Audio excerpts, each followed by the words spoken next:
Good morning, students. Myself, Dr. L. Manchu Bhargavi, Assistant Professor, GFGC, Madhugiri. Course BCom, Subject Commerce, Paper Corporate Accounting 1, and topic Problems on Net Asset Method, Yield Method, and Fair Values of Shares. In this session, we would be covering the topics Introduction, Problems on Net Asset Method, Yield Method, and Fair Value of Shares. Objective of the learning: to familiarize the students with the concept of introduction and how to solve problems on net asset method and yield method and fair values of shares. Session outcome: the students will be able to understand the concept of introduction, problems on net asset method, yield method, and fair values of shares.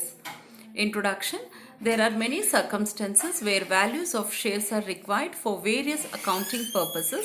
In such cases, the value is that is taken, not taken the par value but the book value. The market value of the share is nothing but the value quoted in the stock exchange. ಈಗ ಒಂದು problem ನೋಡೋಣ. ಈ ಮೂರು ಮೆಥಡಲ್ಲಿ following is the summarise balance sheet of X limited. ಇದರಲ್ಲಿ 40,000 shares of 10 each ಇದ್ದಾವೆ. ಹಾಗೆ reserve fund is there 35,000, profit and loss account is there, and also debentures 9% debentures 1 lakh and current liabilities 1,30,000. The total would be costing 7,65,000. And goodwill, come to asset part. Goodwill ಇದೆ 1 ಲಕ್ಷ, ಹಾಗೆ fixed assets ಇದೆ 4,50,000, 1,90,000 current assets ಇದೆ, ಹಾಗೆ preliminary expenses 25,000. That would be totalling to 7,65,000. For the purpose of the valuation, fixed assets are valued at 5 lakh and goodwill at rupees 1,50,000. There is a necessity of reserve for bad debts at 10% on debtors of rupees 75,000.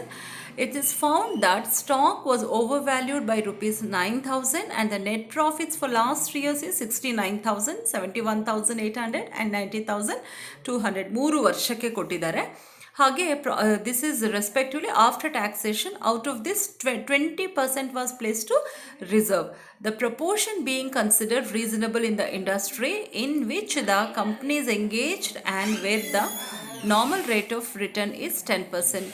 Compute the value of each equity shares by asset method and yield method and also calculate the value of shares. Then we'll see a solution. First of all, we have to calculate the intrinsic value per share under net asset method. ಏನು ಮಾಡ್ತೀವಿ, ಅದರಲ್ಲಿ market value of assets ಎಲ್ಲ ತೊಗೋತೀವಿ. Good will, fixed assets, current assets ಬಂದು 1,90,000 minus 7,500 and minus 9,000. We'll see here ಏನೇನು ಕೊಟ್ಟಿದ್ದಾರೆ ಅಂತ. We have to take under value 9,000 ಇತ್ತು ಅಂತ ಹೇಳಿದ್ರು ಇಲ್ಲಿ.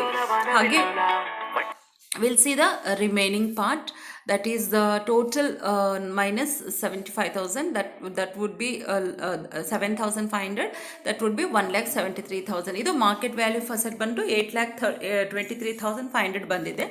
ಇದರಲ್ಲಿ ಲೆಸ್ ಟೋಟಲ್ ಲೈಬಿಲಿಟೀಸ್ 9% ಡೇಟಾಸ್ ಹಾಗೆ ಕರೆಂಟ್ ಅಸೆಟ್ಸ್ ಇವೆರಡನ್ನ ಲೆಸ್ ಮಾಡಿದಾಗ 2,30,000 ಲೆಸ್ ಮಾಡಿದಾಗ ನಮಗೆ net assets available to equity show 5,93,500. ಈ ಮಾರ್ಕೆಟ್ ವ್ಯಾಲ್ಯೂ ಆಫ್ ಅಸೆಟ್ಸ್ 8,23,500 ಇಂದ ಈ ಟೋಟಲ್ ಔಟ್ಸೈಡ್ ಲೈಬಿಲಿಟಿ 2,30,000 ನಾವು ಲೆಸ್ ಮಾಡಿದಾಗ 5,93,500 ಬಂದಿದೆ. So intrinsic value per share ಬಂದು net assets available for equity share holders divided by number of equity shares.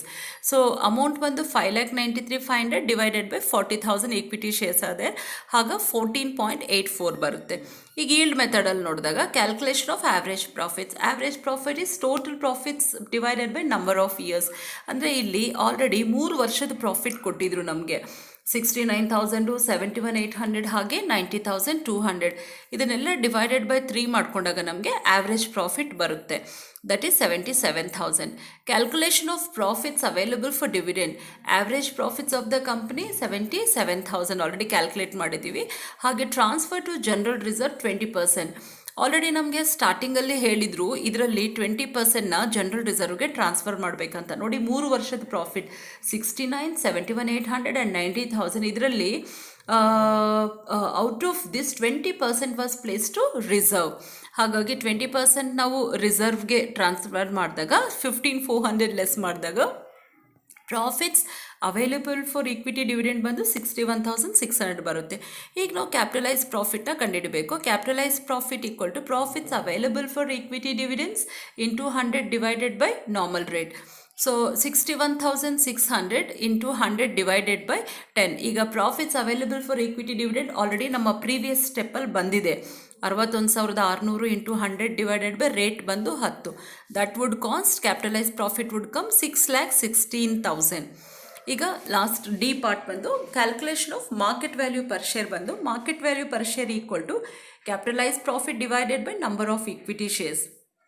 Capitalise profit ನಾವು ಈ ಬಿಟ್ಟಲ್ಲಿ ಆಲ್ರೆಡಿ ಕಂಡುಹಿಡಿದಿದ್ದೀವಿ. ಸಿ ಅಲ್ಲಿ 6,16,000 ಬಂದಿದೆ ಡಿವೈಡೆಡ್ ಬೈ 40,000 ಈಕ್ವಿಟಿ ಶೇರ್ಸ್ ಸ್ಟಾರ್ಟಿಂಗಲ್ಲೇ ಹೇಳ್ದಂಗೆ. So that would come to 15.40. ಈಗ ಮೂರನೇದು ಫೇರ್ ವ್ಯಾಲ್ಯೂ ಮೆಥಡ್ ನಾವು ಕಂಡಿಡಿದಾಗ calculation of fair value per equity share equal to intrinsic value per equity share equal to total assets available for equity share holders divided by 2. ಈಗ ಇದರಲ್ಲಿ ನಾವು 2 ವರ್ಷದ ನೋಡಿದಾಗ 14.84 first ಮೆಥಡಲ್ಲಿ 14.84 ಬಂದಿತ್ತು. ಯಾವುದು ನೆಟ್ ಅಸೆಟ್ ಮೆಥಡಲ್ಲಿ.